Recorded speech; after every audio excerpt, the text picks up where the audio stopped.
Good morning, welcome to Morning Outlook. This is Kim speaking on Thursday 26th of September. So the Euro has returned solidly bearish and well heading back and actually closed the lowest it's closed for quite some time now.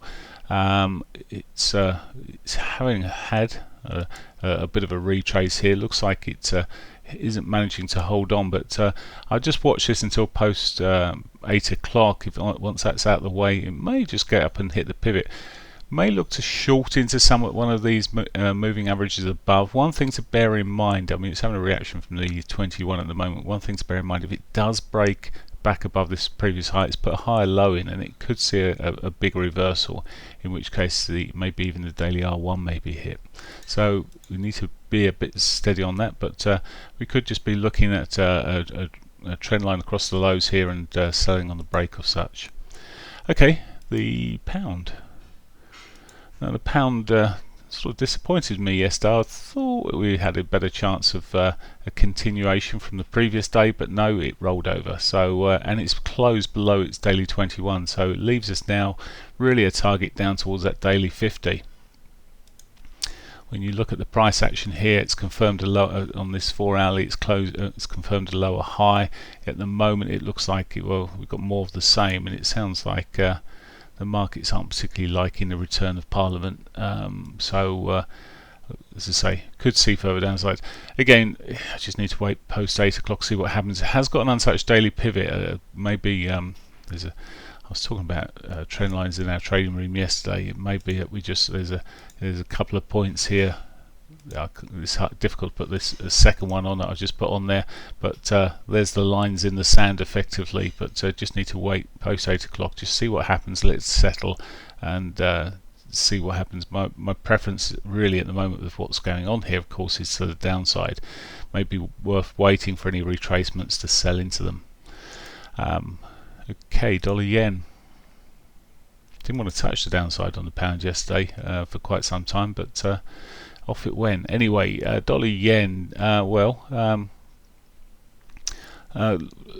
softened yesterday. I mean, it really was a move back to the dollar yesterday, and we saw the yen where we normally see risk off, and we normally see money coming into it, but well, it didn't yesterday, and it shot up there relatively back into that weekly pivot. Solid old move.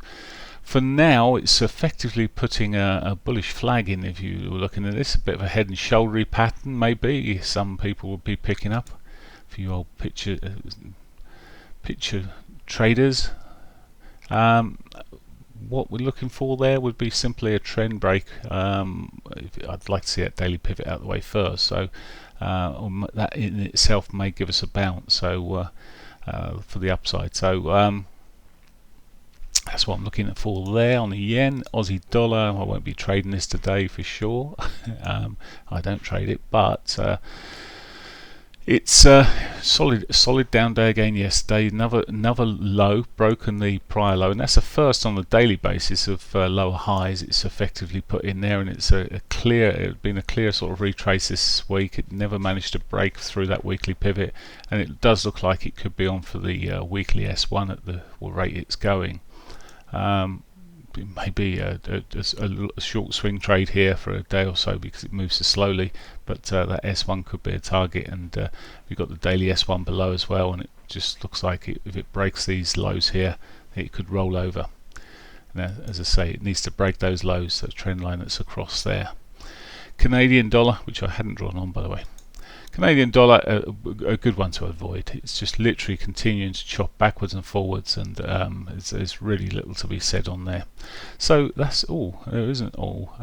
New Zealand dollar. I did suggest there might have been potential to look for longs, but it's certainly not quite yet. But saying that, it's come back through the Asian session again. It's picking up. It's showing that it's good.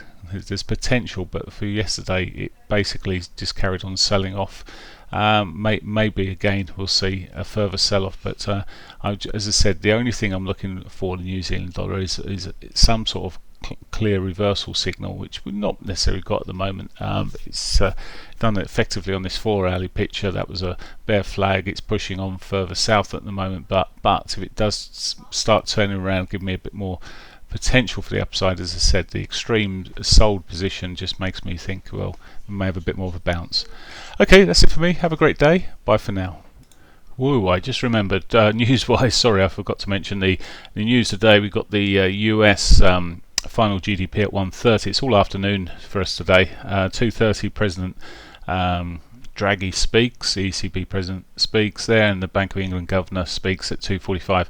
They're just opening remarks for Draghi, so I don't expect Draghi and Carnage's speeches to be of much consequence to the market today. And then we've got Bullard and Clarida speaking in the US, but they might have more influence on things. They've got audience questions on both of those, so maybe 3 to 4:45, but it's pretty late in our session. Anyway, that's it for me. Have a great day. Bye for now.